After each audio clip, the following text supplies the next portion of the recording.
आज एउटा एकदमै रमाइलो नेपाली गाउँ खाने कथाको बारेमा कुरा गरौँ न।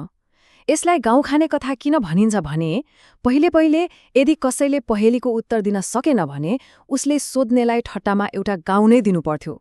खैर, यस्ता कथाहरूले हाम्रो दिमागलाई तेज बनाउँछन् र अलि फरक तरिकाले सोच्न पनि सिकाउँछन्। ल हेर्नुस् त यो पहेली। यो हामीले दिनहुँ देख्ने एउटा सामान्य चीजको बारेमा हो, तर कस्तो काव्यात्मक तरिकाले भनिएको छ हैन। एकछिन सोचेर अनुमान लगाउन सकिन्छ कि यो के होला। अब यसको उत्तर पत्ता लगाउन हामीले अलिकति जासुसी दिमाग लगाउनुपर्छ। शब्द केलाएर हेरौँ न त यसमा के प्रमाण लुकेको छ। पहेलीले भन्छ, वरिपरि बसेर आँखा जुदाउने 12 जना मिलेर 3 भाइ कुदाउने के हो? हेर्नुस् त, यसमा दुईवटा मुख्य कुरा छन्, 12 जना र 3 भाइ। अब यिनैलाई एक गरेर बुझ्ने कोसिस गरौँ। ल, सबैभन्दा पहिले त पहेलीको पहिलो हिस्सालाई हेरौँ। यसले हामीलाई त्यो वस्तुको बनावटबारे केही आइडिया दिन्छ। यहाँ मुख्य कुरा हो संख्या 12। अब सोच्नुस् त, यी 12 जना भनेको के होला? यो संख्याले केही याद दिलाउँछ? अनि उनीहरू कसरी बसेका छन् त? वरिपरि बसेर आँखा जुधाउने मतलब एउटा गोलाकारमा छन् र सबैले भित्र केन्द्रतिर हेरिरहेका छन्। यो चित्र दिमागमा राख्नुस् है। ठिक छ, बनावट त थाहा भयो। अब पहेलीको दोस्रो भागले यसमा अलिकति एक्सन थप्छ। रहस्यको अर्को पत्र पल्टाउँ।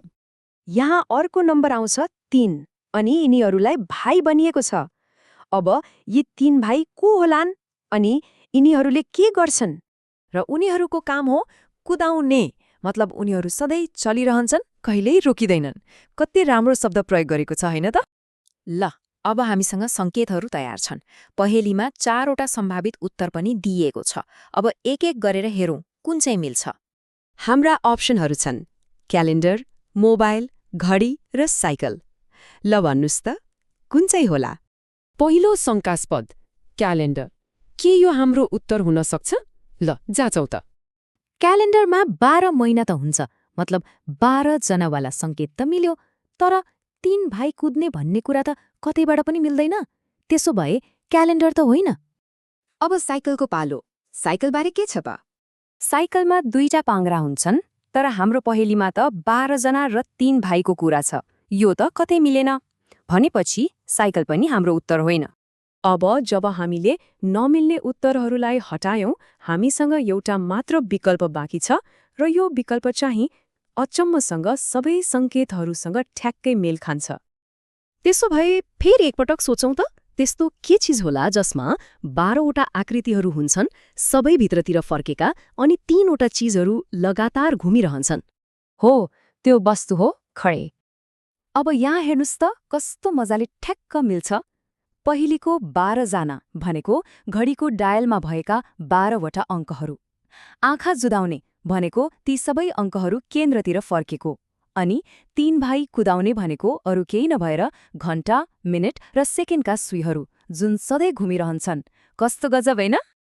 यसले के देखाउँछ भने एउटा सामान्य पहेलीले पनि कति सुन्दर तरिकाले कविता जस्तै गरी हाम्रो वरिपरिको संसारलाई बयान गर्न सक्छ। यो एउटा प्रश्न मात्रै होइन, यो त हाम्रो भाषा र कल्पनाको शक्ति पनि हो। यो पुरानो पहेलीले एउटा नयाँ प्रश्न जन्माउँछ। आजको जमानामा, मतलब यो टेक्नोलोजी र एआईको युगमा, हाम्रा पहेलीहरू कस्ता होलान्? के हामीले अझै पनि यस्तै काव्यात्मक तरिकाले सोध्छौँ होला? यो एउटा सोच्नुपर्ने कुरा हो।